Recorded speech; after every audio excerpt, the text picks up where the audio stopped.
main अनि के अरे यसरी परैसम्म छ यसलाई यसको कथा चाहिँ नि हजुर यसको कथा फफाङले मैले सुने अनुसार चाहिँ हजुर पहिले यो रोड बनिनुभन्दा अगाडि हजुर यहाँनिर एउटा मन्दिर थियो अरे के तर यो रोड बनाउने क्रममा त्यो मन्दिरलाई अब व्यवस्था गरेर त्यो त्यतिकै अब तोडफोड गरेर अब मासेर रोड निकाल्यो त्यो जुन अब देवीको मन्दिर थियो त्यो देवीलाई केही यसो नबक्साइकन त्यो नपुजिकन नबक्साइकन चाहिँ अब रोड त्यसरी बनाउँदाखेरि पछि यो रोड कम्प्लिट भएपछि यो रोडमा गाडी कुद्नु थालेपछि त त्यहाँ एउटा सेतो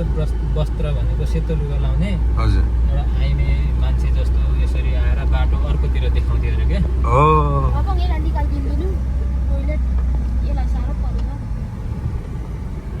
भन्नु न कथा त कम्प्लिट गर्नु पर्यो तर अब यस्तो ठाउँमा त रोक्ने ठाउँ पनि पो छैन त हो यहाँ त छैन हेर त कसरी रोक्नु यस्तोमा टोइलेटमै कहाँ छ टोइलेट हौ अब थाम्छ नि अब यसले अघि तल गुहार भनेको मलाई रिस नउठाइ यसो गरिस् भने चाहिँ खान्छ नि झापट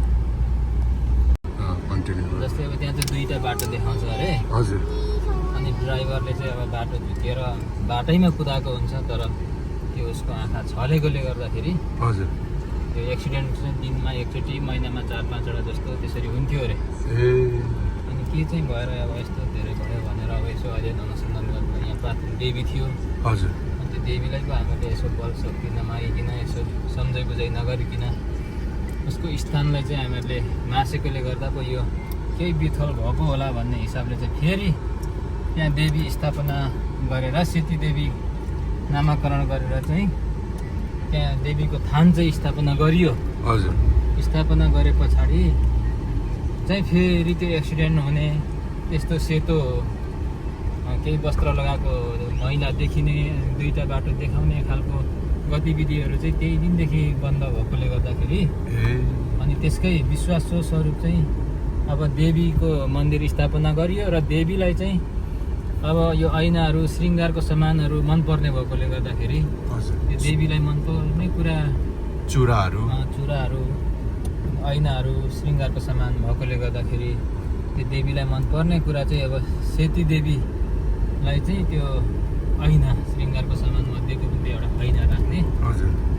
चलन